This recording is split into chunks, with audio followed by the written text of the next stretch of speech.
Hello everyone, Alzion the Great here, and welcome back to the Temple Dynasty here on NCAA 14 Revamped.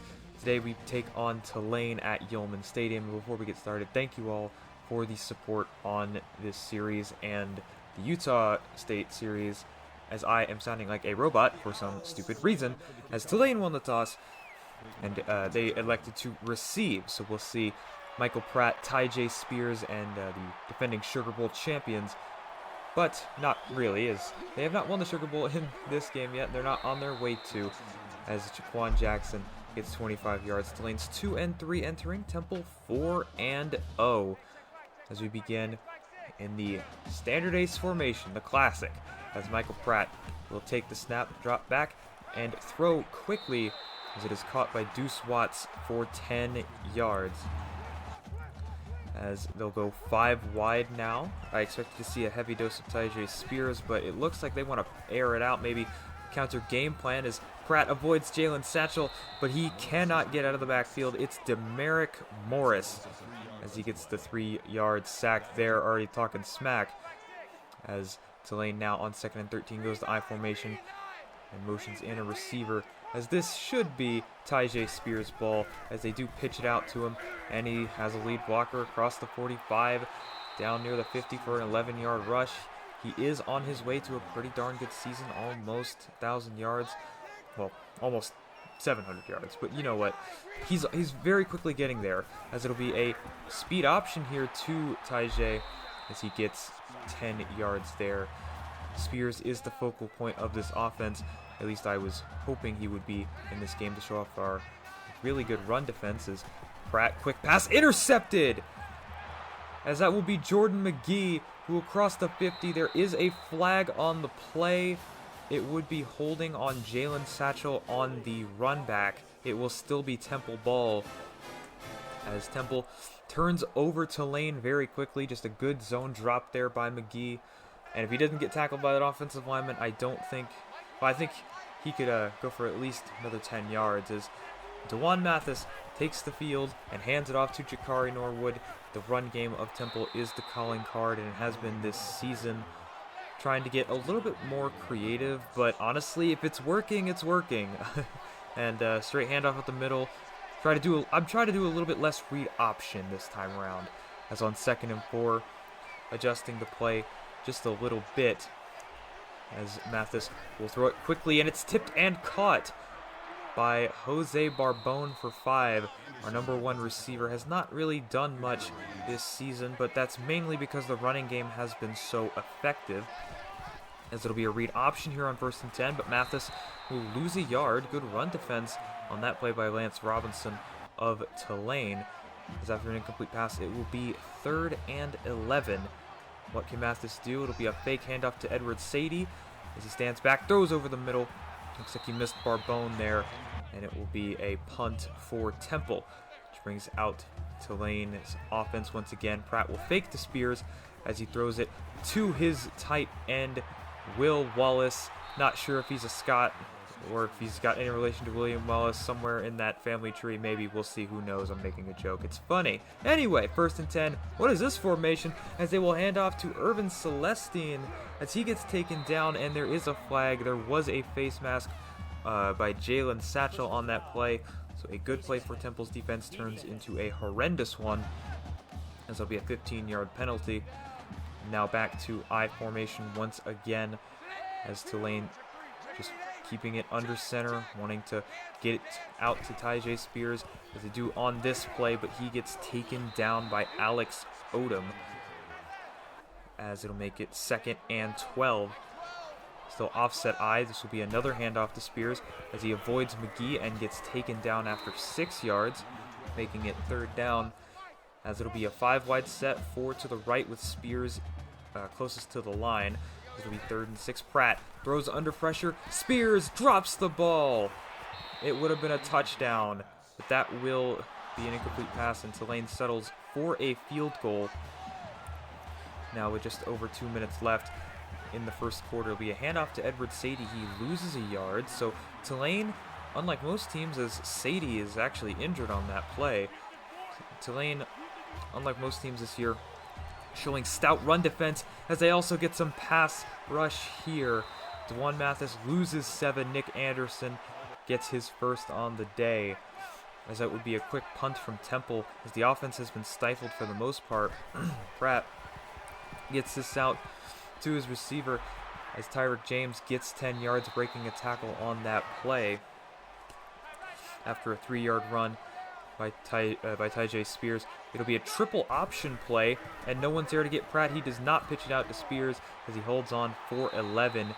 Tulane driving here as we start the second quarter in the Wildcat formation for some reason.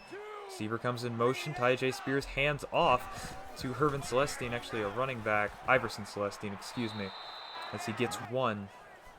And that'll make it 3rd and 7 for Tulane as Pratt back in at quarterback now.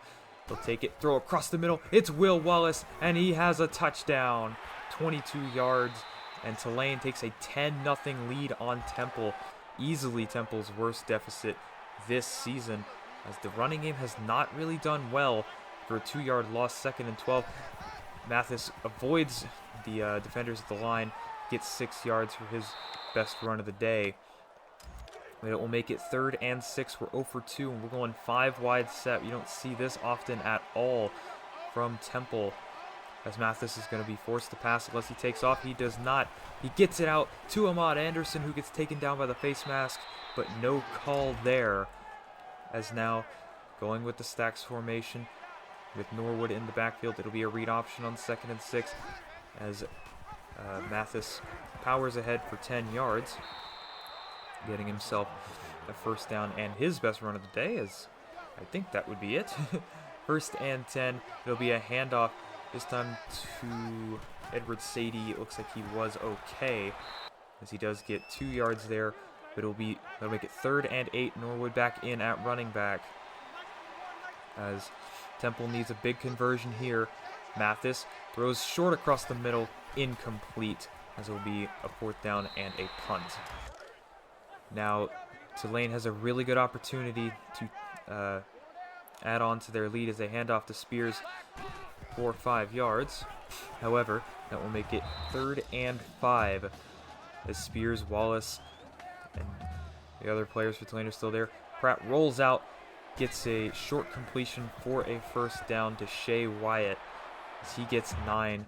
Tulane's offense has been pretty immaculate so far as they go 5 wide on 1st and 10. It's a draw to Pratt as he barrels through an owl and gets 6 yards there. Pratt is a running quarterback, so we're always constantly aware, as it'll be 3rd and 4. They're 3 of 4 on 3rd down so far today with 3 minutes left in the second quarter. As Pratt fakes the screen, pressured by Satchel, throws it deep, and he's intercepted. That will be the senior Jalen Ware as he crosses the 50 and gets it out to the 44-yard line of Temple. As Temple now has an opportunity to score and get the ball back for the second half, as Pratt's second interception could prove costly. This will be 1st and 10. Dwan Mathis fakes it to Norwood, and he has running room with a blocker in front, as Mathis gets taken down just inside the 30 for a 16-yard rush. That is his best rush of the day. Also, it looks like Ware got injured on that play, so he is out probably for the game, as it'll be a handoff to Norwood, who does not get anything on that play. Making it 2nd and 9. Rushing is still hit or miss so far, as Darvion Hubbard is now in for Temple at the running back position, as he will motion out to the left as Mathis takes it and throws across the middle. It is caught, and it will be a first down for Jose Barbone, 12 yards, as he is making his impact known in this game. We've had to pass just a little bit more than we usually do, as we're under 2 minutes. Fake to Hubbard as Mathis goes right up the middle, gets a first down, and makes it 1st and goal with just over a minute and 30 seconds left, as now Temple audibles to the stacks with their tight ends as Mathis fakes the handoff, but the DB did not bite as he loses 3 yards. Good option defense from Tulane for the most part today. That was Nick Anderson. He has had a pretty good first half, as it would be. This takes us to 3rd and goal Temple would like to get a touchdown here, as taking their time, making sure they have everything. Mathis snaps the ball, and he will be sacked. An 8-yard loss. No pass protection there. Keith Cooper Jr. gets it, and that will force a field goal. And that will be the end of the half, as Temple down by 7. Really just not succeeding on the offensive side of the football. Luckily, their defense has kept them in this game as we start the second half with a good run to Jakari Norwood. He gets 9. That was probably his best run to that point, as now 2nd and 1. Just a slight audible, and they go back actually to the original formation, as it'll be a fake by Mathis, who will get 4 yards and a first down. As I don't think Temple wants to abandon the run game, especially when Norwood's doing this, as he's had a great start to the second half on his first 2 runs. Now we're getting into more comfortable situations for the offense, as it'll be another handoff to Norwood, as he'll get another big gain of 8 this time, as he gets the first down on that play. Obviously not too hard to, or don't want to give up the run game here, as Mathis tried to run on that play, but could not escape Patrick Jenkins, as he loses 4. That makes it 3rd and 14. Temple has had a tough time today of getting into favorable 3rd downs, partially because of the running game not being successful, as Mathis is under pressure again and sacked once more. Another sack for Tulane, as they will force a punt. And now on their next drive, 2nd and 9, just inside the 10. Mathis under pressure, gets it out to his receiver. Can't believe I have to say this. Fat Watts, yes, that is his legit name, makes the catch. 3rd and 3 for Tulane off of that, as they go into the I formation. Heavily expect Tyjae Spears, but it's a pass as they get it out to the receiver, Tyreek James, as he only gets 2 as he goes out of bounds, and Tulane surprisingly punted off of that. So good field position for Temple, but regardless of the field position, we need to get the offense rolling, as it's a 2nd and 5 now, making a slight adjustment, as it'll be a handoff to Norwood, who will get 5 and a first down, as that is Temple's 10th first down on the day. Usually they hit that mark a lot earlier in the game, sometime usually in the late first half, but as it has stood, Temple's offense has not been good today, as Jakari Norwood gets 5 here after an incompletion on first down, making it 3rd and 5. As Mathis making adjustments to the play. Once again, under 10 seconds to play, on the play clock, excuse me, as we're under 2 minutes in the 3rd quarter. Mathis takes it and throws across the middle, and it is caught by Ian Stewart for 12 yards and a first down. So big first down there. Had to convert through the air a lot. First time going under center today, as DeJuan Mathis will hand off to, I believe that's Edward Sadie. Yes, it is. As that will make it 3rd and 9 after I believe he had a 2-yard loss. 2 for 7 so far today on 3rd downs. And now we're in a 5-wide set on 3rd and 9. Mathis is going to throw it on the out route to Ian Stewart for 5 yards. They do not get the first down there. That would set up a field goal for Rory Bell to put this game within 4, as he does make the 39-yard field goal. And that brings it to 6-10 as we head into the 4th quarter. Temple losing to Tulane. Both defenses showing up. And Temple's offense isn't as. Once again, they go in this wishbone, flexbone formation. Not entirely sure which one it is, as they're kind of running the clock down here.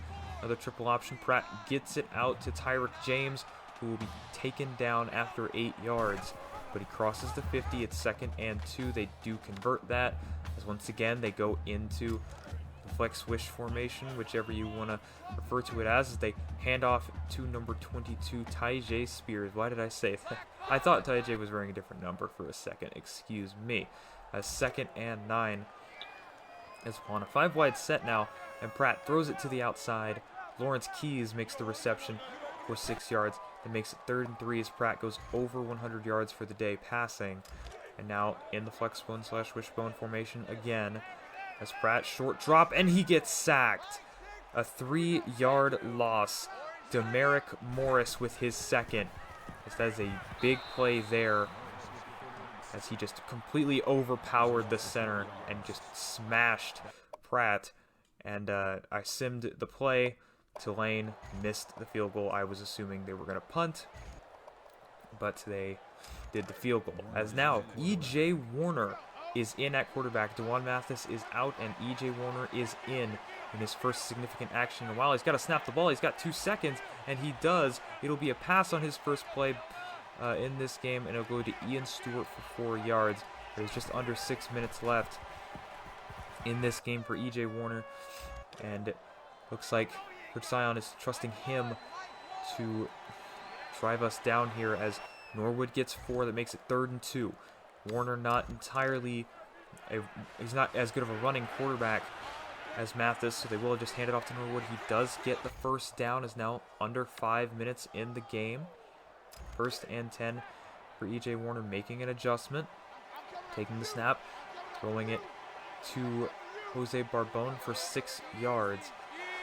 As we're still moving down the field, kind of draining the clock as we go. 3rd and 2 once again. It's an option. EJ keeps it, and he'll get the first down and get down to the 35-yard line, a 9-yard rush on his first true run in a while. As both teams sub 200 yards right now, but Temple trying to punch this opportunity in. This will be a throw to Ahmad Anderson Jr. for 5 yards. As EJ Warner's still the quarterback, just trusting him this entire drive. 2nd and 5, handoff, Norwood goes through one Tulane defender and gets 6 and a first down. As Norwood has done a really good job the second half of getting efficient runs. As we're now under 3 minutes left. Warner hands off, Norwood again finds a small hole and gets through it for 11 yards. Jakari Norwood having an amazing second half compared to the first one. Is now 2nd and 10. Will be a fake. Warner keeps it. He goes up the middle. He will get the first down to the 2-yard line, it looks like, as he gets 11.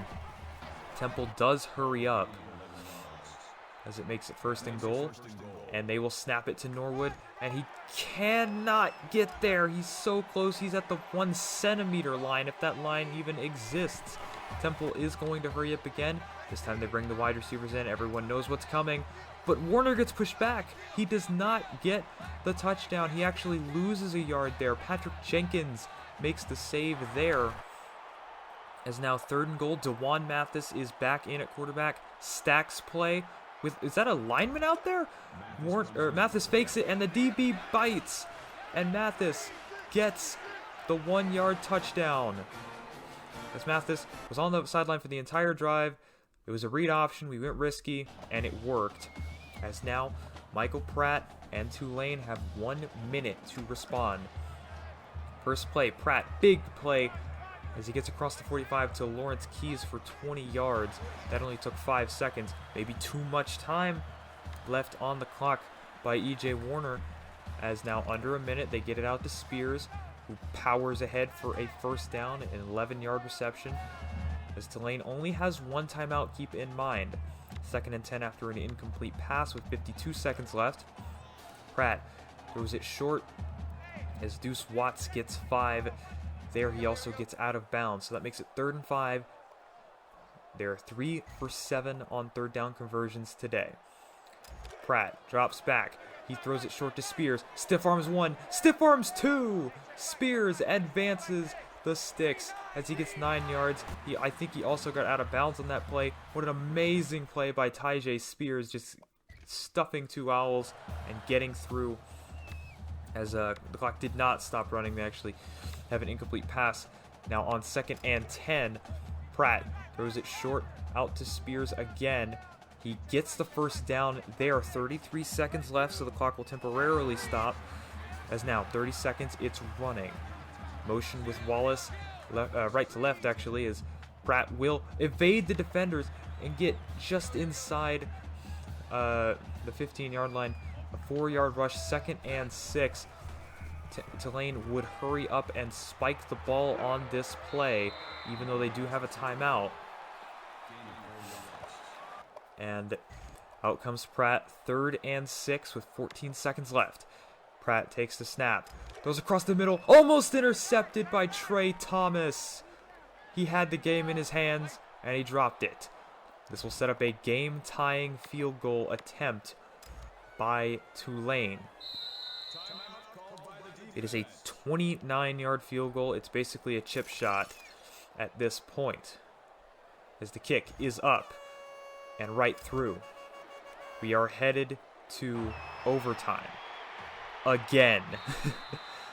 This is the 3rd overtime game. I'm kind of sick of this thing, man, but Temple wins the toss. Another crucial decision, offense or defense.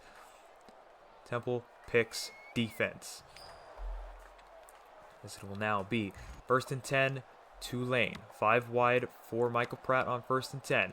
As he gets blitzed and he gets it out to his receiver. I think that's Jaquan Jackson's first catch of the game. He's their return guy, keep in mind. 1st and 10, Spears in the backfield with Pratt. It's Pratt will throw a short pass, but it's instantly stuffed by Jalen Satchel. Shea Wyatt cannot go anywhere. And now, 2nd and 15, 5 wide set. Pratt is going to take the snap. 3-man rush. Moves around to the pocket. It's collapsing. Intercepted! He is intercepted in the end zone. And it is the 3rd interception on the game. Alex Odom with his first. A big mistake by Michael Pratt. It's just a perfect zone by Alex Odom. Just perfect coverage there. You can't do it any better. What a play by Odom. And that saves us the game, as now Temple only needs a field goal, and they're already in range. Everyone knows that, but we would like to get a little bit closer. So we hand off to Edward Sadie, and he gets 4. We're close enough. But we'll put in Mathis and Darvon Hubbard, as he gets 4, and that will make it 3rd down and 2. But Tulane, Temple trots out their field goal unit, Rory Bell. 34-yard field goal is good, and Temple survives Tulane. The Green Wave could not stop the Owls' flight, as Rory Bell wins player of the game, 3 for 3 on field goals. Absolutely deserved player of the game this time, as Temple is 5-0, 1 game away from bowl eligibility, as they have won their 3rd overtime game this season.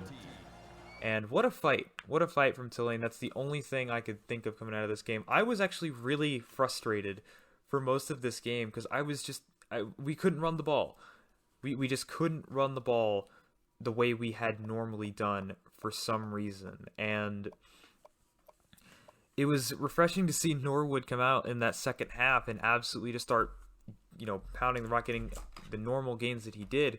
As if he didn't, I really think we would have lost this game. I think Jakari Norwood could be your player of the game. Now, I still put it on Rory Bell because obviously he made those field goals. But yeah, we had to use our receivers a lot more. And I know the stats for the receivers don't look very good, but considering what kind of offense we run, that's a pretty good production. Yeah, and Demerick Morris had a couple key sacks, 3 interceptions of Michael Pratt.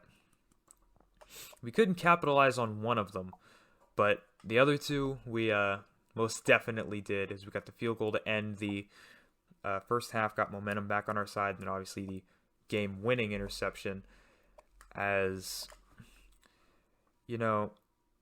it wasn't like we couldn't stop Tulane's offense, but it just kind of felt like they weren't using Tyjae Spears as much as they should have. Like, only 10 carries for one of the literal best running backs in the nation, and he had a drop touchdown as well. Like, I think they could have used Tyjae more, but to be fair, they were also doing that weird wishbone flexbone formation. They gave up way too many sacks, and all those tackles for loss were evident to their run defense. But yeah, I just feel like they could have used Tyjae more. But at the end of the day, that 54-yard miss by Kristen Esnerd ended up costing them the game. But yeah, the freshman should be back next year for Tulane. So maybe he'll have a chance for revenge in a later time. But yeah, we could not do anything, I felt, for most of the game today. We still held the ball for a while, though. That is our style, and was very happy to do that.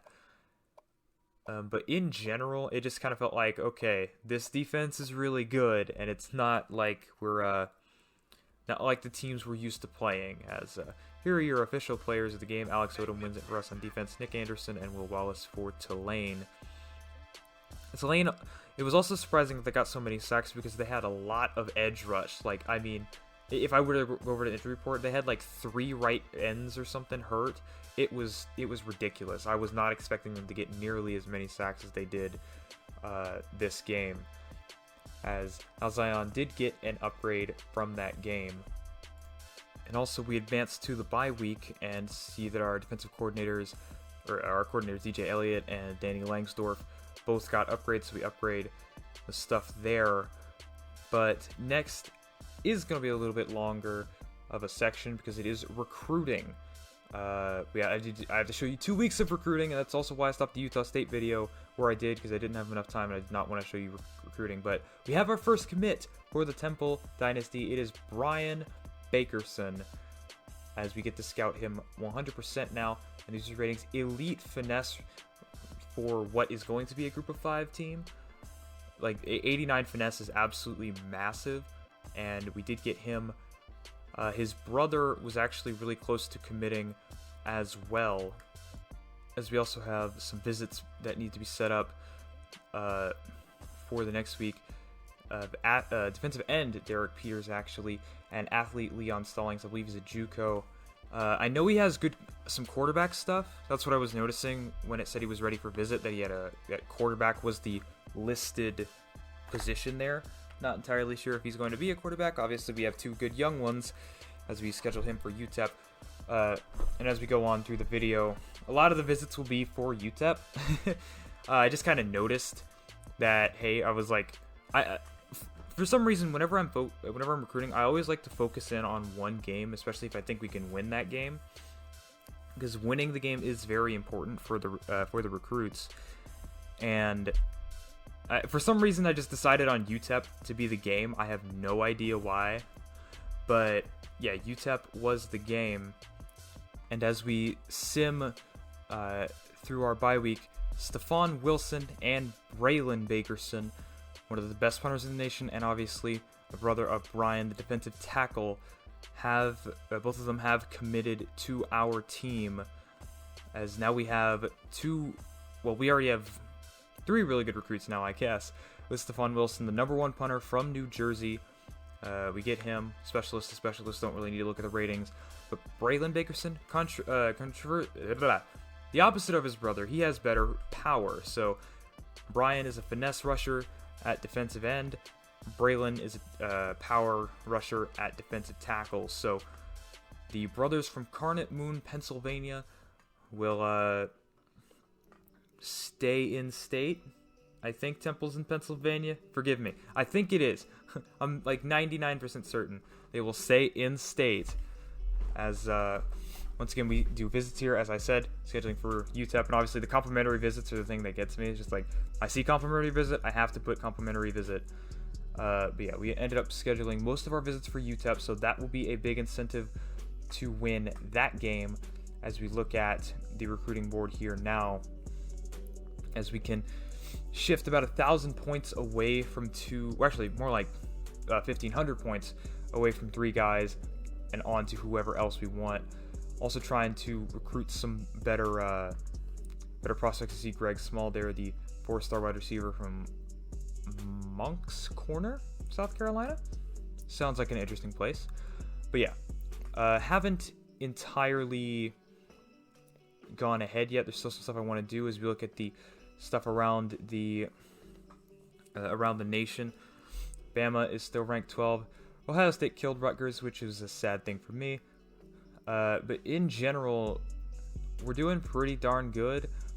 I haven't really been expecting to get ranked recently. It doesn't really warrant it, although we did beat Clemson in Death Valley earlier in the season, and we are 5-0.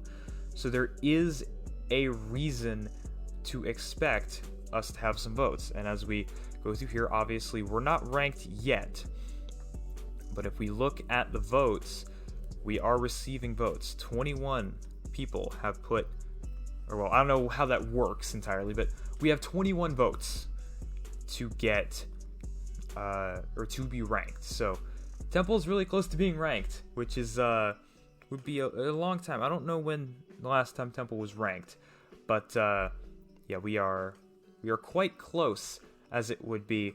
As you also get a quick stat update right here. Passing wise there's not going to be anything impressive besides 18 sacks on DeJuan Mathis and how impressively bad our defensive line or offensive line is. But 3 players at 200 rushing yards. It's more of a, I don't want to say running back by committee, it's more rushing by committee. Because obviously when you play the option game, especially the read option game, not the same guy isn't going to get the ball every single time. But the defense has been getting some sacks, quite a few interceptions lately, which is very good. Rory Bell has only missed 2 field goals so far in the season. Very happy with him. As, yeah, generally still unsure about increasing the difficulty. The only thing that I have made a change to is I made it so I moved up the CPU's receiver catching slider by 10 because I'm tired of seeing them drop passes, as we will play the University of Alabama at Birmingham, otherwise known as UAB, on the schedule next. And this is actually interesting because this is actually one of the teams that I considered switching the Dynasty to back when I was, obviously fixing or attempting to get Colorado State to a good point, but we didn't do that. But yeah, we will play UAB, and we get to go see their big stadium. As that will be all for this episode. Thank you all for watching. My name is Elton the Great. Like and subscribe if you feel so inclined, and I will see you all next time.